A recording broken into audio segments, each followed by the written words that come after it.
Hey, what's up? This is Laidback Luke, DJ and producer, Kung Fu athlete, and dedicated dad.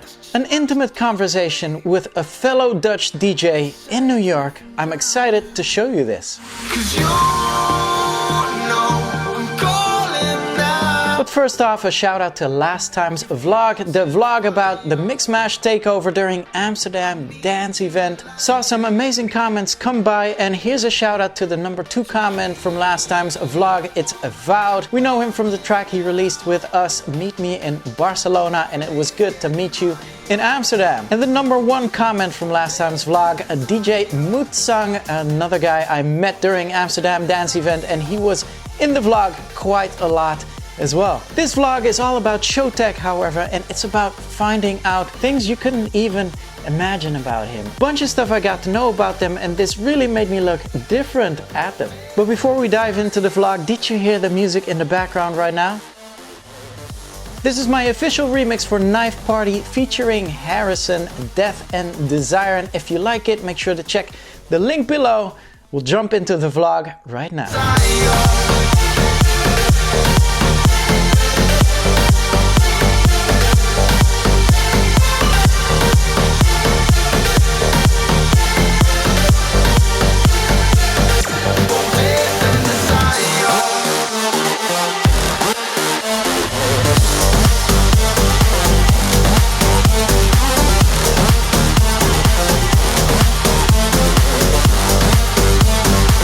So we're back in New York City. Amsterdam dance event was crazy, and it's super hard to talk with fellow DJs over in Amsterdam. And so today we're gonna go and talk to a fellow Dutch guy who lives in New York City who wanted to talk to me today. Let's go. Okay, here we are. Yes. Special guest, Mr. Showtek. Good to see you. Dus jij wilde het in Nederlands doen, dacht je? Nee, doe maar niet. Nee, doe maar niet, hè? Nee, okay. Ik denk het is wel een keer fijn om even in Nederlands te praten. Ik praat natuurlijk genoeg Nederlands, maar let's do it in English. So let's do it in English. It's ironic, 2 Dutch guys in New York City currently. Yes. So how long have you been living here? I've been going to the States for like the last, I would say, 7 years, because you know we're expanding our group like Showtek in terms of like a musical direction. So actually, first place I started going to, which is a typical place, is LA. So moved there first to LA, actually. How long were you there for? That would have been, I think I rented a place for like 3 years. Decided to buy something in LA, and then got a studio there. So I got like a nice setup there. New York kind of is a different story, because first time I had a show here, I think it was either Marquee or one of these shows, 2013-14 era. I was going to New York a lot for shows, and I thought this city is way too crazy for me. Way too crazy. I remember being in a hotel in the city. It's like, it's madness here. I actually met my girlfriend back then. She already lived here, and she said, I love New York. And I said, well, I'm planning to go to LA. So we got together, and I said, you know what, you stay in New York, I'm gonna go to LA, and then we'll just see how it goes. Went to LA, she kept her place in New York, and I was here some more time, and I started to fall in love with the city, met a lot of people, friends. Yeah, also started working here in studios and just meeting more people, and I felt more connected here in terms of the city and people that, like, I don't know, I just connected more with the whole city overall. Because it's wild. In the Netherlands, you're originally from Eindhoven. Eindhoven, de gekste. Eindhoven, de gekste, which is it's I don't want to call it the Detroit of Holland, yeah. But it's not the prettiest city. It's definitely working on it, and I still have a place there as well, because I met my family there, nice studios, my company's too Dutch. There's a lot of things that I do that I'm involved in. So yeah, I'm in New York now, but I'm still, you know, in LA, in Eindhoven. Yeah, because I was about to ask, do you miss the Netherlands or? I miss the Netherlands a lot, but in a good way. What I don't miss is bigger than what I miss. And so your brother, is he in New York? Kind of a similar situation, that my thing in New York, and that was happening to him in Miami. So we're also in LA a lot. We're starting producing more as well. And he met her, and she's like, I'm not leaving Miami. So he moved there as well, like part-time. And yeah, we get together. I mean, we tour every weekend almost still took it down a little bit. But yeah, our whole personal situation for me and my brother changed so drastically. I lived even in the suburb of Eindhoven for a little bit, and he did as well. We had a studio outside of Eindhoven. We would work there every day for 10, 12 hours. No other people. We always worked together, we're always together. So in 2012, 13, that started changing. And that seemed to be a real challenge for Wouter and his brother to maintain the Showtek production. How they solved this, you will see very soon. But regarding challenges, we've taken Mixmash out to TikTok. Make sure to follow or check the link below, and we've kicked it off with the Bam Bam Challenge. Make sure you show me your most impressive, athletic, acrobatic, workout type of move to my beat Bam Bam, which I made with Raven and Crane. The best move out there will get featured, and I just want everyone to go at it and have fun with it. Okay, back to the vlog right now, where we'll discover shortly who influenced Showtek into making music. And you know what?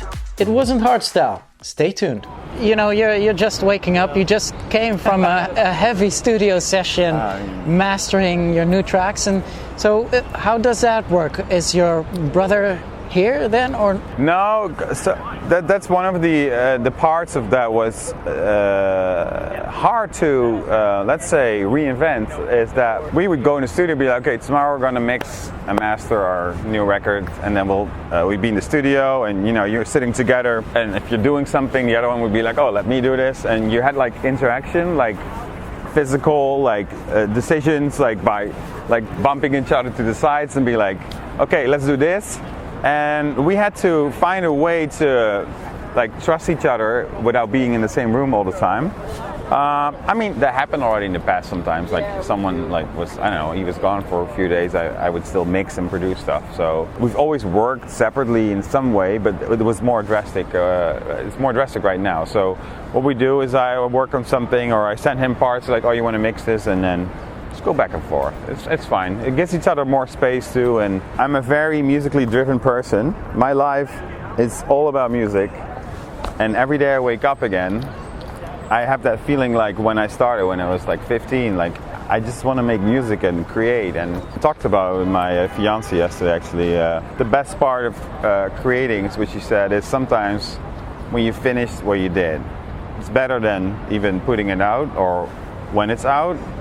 She said it yesterday. It's like, that's a great point, because sometimes you finish it and you're like proud and happy, no judgments. It's a very exciting process in creating.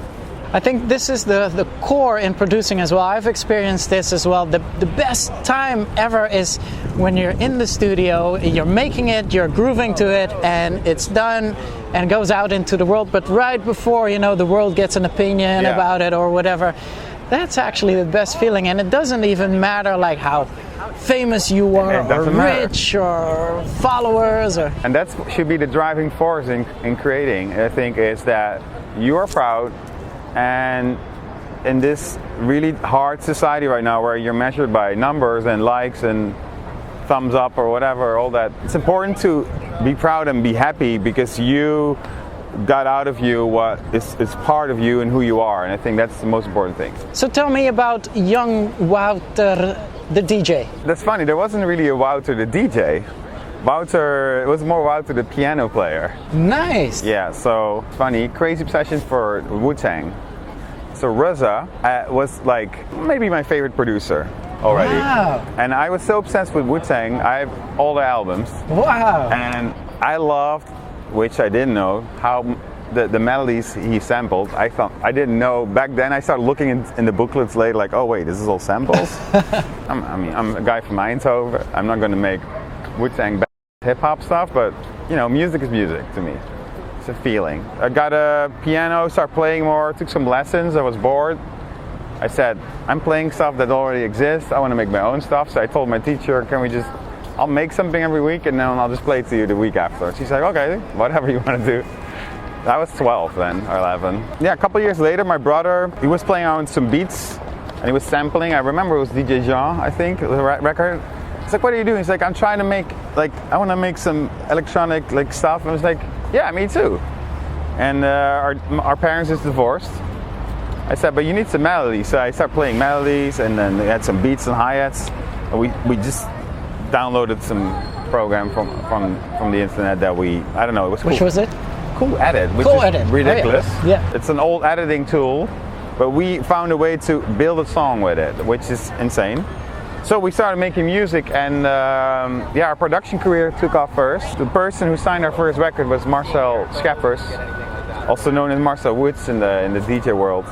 This was in 2000, and from there on we had one of our first records was on the radio in Belgium immediately. We started getting bookings, so we kind of became a live act immediately, not DJs. Yeah, and then later also started DJing because that live thing with all the equipment was a bit crazy. So my cousin Leander, he gave me his turntables, because this is another funny thing. I hadn't seen him in 10 years because there was some family stuff. And I walked into his room and it's like, are you producing? He's like, yeah. It's like, I'm using Cubase. I was like, what? He had all this gear. I was jealous of him. He had like synthesizers everywhere, like the best stuff. I was like, oh my God, that's crazy. So I never talked to him, and then we started producing at the same time. He was a little ahead, I would say, already, like with gear and programs. So he actually sold me his old turntables, started like DJing. We connected. Now he actually works in our studio in Eindhoven still. Wait, so you started on turntables? Yeah, and they weren't Technics. I gotta tell you, I forgot which brand it was, but they didn't have. I think they couldn't stop, so you had to stop them manually. Like if you would give them like a little whip, they would go crazy. So it weren't like 1200s where it was like amazing. Nice. Yeah, we saw other people also playing our records a lot. In Sensation and all those big events in Holland. We would always go as fans, and we heard our records and we were like, man, this is our song, they're going crazy. We should be DJing. So then we actually started like pushing ourselves to, become an act and a group, like a visible group instead of a producer's group. Okay, so we're about to find out how Sjoerd became the DJ of the duo, and we get an answer on the question if Sjoerd can actually DJ as well. But here's one for all DJs out there. It's our new release on Mixmash Bold. Mixmash Bold, our label for all dance music weapons out there. It's Kiavata and O'Neill's and their track Fever. I've been playing this out a lot. It's that twisted house sound. And for every DJ that's watching this and loves my style, make sure to check out the link below because it's out right now. Okay, back to the vlog. Let's find out more about Showtek. So I've always wondered this, if Sjoerd can DJ as well or no? Yeah, he can DJ. Oh, he can. But we were like more of a little bit of a MC and DJ duo, like already in 2006 or 7 we started doing that because Marcel, our manager, he's looking at our show and he really helped us a lot. He wasn't even, I think he was not even officially our manager, but Marcel played a big role in all of our career. So one of the things that he said was, show's kind of boring, you guys are fighting for a spot behind the deck. Sjoerd, why don't you take the mic and just start emceeing, like entertain the people a little bit. It's kind of, it's two brothers standing there, and it's like, he was a little offended, maybe me too. It was like, yeah, I thought I was a better DJ anyway. And Sjoerd is more, I would say, a stage beast than I am. I like being on stage. I would say I'm a little bit more the studio, the architect, the creator in terms of, melodies and all that stuff. And Sjoerd's more the creator in terms of setting the moods and the vibes and getting people becoming one when we're doing shows. So, I mean, he did it though. He took the mic and he was nervous too. But I would say when we became bigger, especially in the US, we started working with let's say Chesto. And I remember Sjoerd going on stage. We went on stage with him a few times when we started working with him in 2011. And Sjoerd was I think he's a great MC. And that was a very unique thing. I think, and now everybody's kind of MCing, but 6, 7, 8 years ago, no one was really MCing. It was a host or an MC or like a Stretch or those guys, and they're still there and actually a great friend of us. Yeah, I think that was really great. It set us like apart from other, I would say, duos, and then later on we even brought on a singer. We became more of a group. And let me ask you this: if you would DJ alone now, would you grab the mic then, just like the rest of the guys are doing? Yeah, it's funny. I am DJing alone now because Sjoerd has a really bad injury in his knee, and he's out for maybe 4 months. I don't think I'm a boring person at all, But I know that my skill is not being a MC, like an amazing entertainer per se. But I mean, I was in Brazil 2 weeks ago, and I was like, yeah, I mean, it is kind of boring when I'm not doing anything, but I don't want to just do what everyone else is doing. So I you know what? It's like I'm gonna find my own way of talking to the people. So I just literally talk to them like more like a stand-up comedian would do. Hey, nice. Instead of just yelling the whole time, I just turn the music down and like say something or talk to someone. I don't know. I'm not a good MC, but you know what? Maybe this has to happen, and I'll find some new ways to entertain people. I think it's also important sometimes to be thrown off your, like, let's say, comfort, like, steady road, and reinvent certain things, even if it's a small detail. Speaking about reinventing things, we'll talk about Showtek's musical direction next, but first I want to know your favorite spots here in NYC. I love food, which is, I think New York is the best city for that, but I also love running. So one of my favorite spots, things to do, is that we're in Madison Square Park right now, which is, let's say, the epicenter of the city in some way, the heart. I walk towards the water, on the East River, and I run down all the way back to Battery Park, or sometimes across to the other side around New York, and I know there's something magical about it. Maybe we're indoctrinated by watching a lot of movies when we're young, but running, you know, underneath these bridges and seeing the skyline from different angles, and it is magical. Being here is like, I don't want to preach too much about it, but it gives me a feeling that I never had before, and that's just like ultimate freedom. I'm very fortunate that I can be here. Another favorite spot is actually this park, because this is where I can meet people as well. Or just go out after the studio and just, you know, relax for a little bit. And in terms of restaurants, I can name you a million, but yeah, I think food here in New York in general is an endless journey, because this place might close. Italy, by the way, is back here. It's a great place. Great, amazing pizza. But yeah, there's so many restaurants like opening, closing, but like, I don't know. I feel like I'm never done here, and that's what I like. Well, speaking about never being done and having the absolute freedom in New York, so what's Showtek up to for in the future, or right now? I mean, the future is usually for me right now, but you know it as well. You're a creator, you envision things, and before everybody starts believing that you actually know what you're doing or have a mind, it's already 3, 4, 5 years later. That's also what I'm happy about, that I've learned, is that like, I'm allowing myself time now to figure things out. That's another thing I've maybe also learned by moving maybe to New York, could have maybe been anywhere. I always want to look at things like, when I was 15, I had an idea and a direction, but no expectations. And I still try to think of those things that way. Like if I do something, okay, how would I feel about this when I was 15? Because I wouldn't be stressed if it, I don't know, something didn't happen or someone wasn't excited. I would just be like, okay, on to the next. And I feel like the more successful you get, the more things you've achieved, they became part of who you are, and that becomes my standard. And for me, it's important that my standard is excitement and passion. And so for that reason, I was a little bored with, I'll be honest, I was a little bored with the EDM stuff we were doing, everyone is doing. I think it's important then to be like, okay, let's step back a little bit and see like what is next. Like, what do I really want to do, instead of just doing it just to do it out of a habit. I want to feel like if I go over our career, and I would say let's take 5-year cycles, it has to feel like, oh yeah, this is developing or this is fresh. And the best thing about being a DJ, not having a voice, is that you can create new sounds with your same brand. Because I'll be honest, if I hear Jay-Z on a record now, I don't feel like, whoa, what is this voice? Because I love Jay-Z, but I've heard that so much that it doesn't sparkle any new impulses in myself.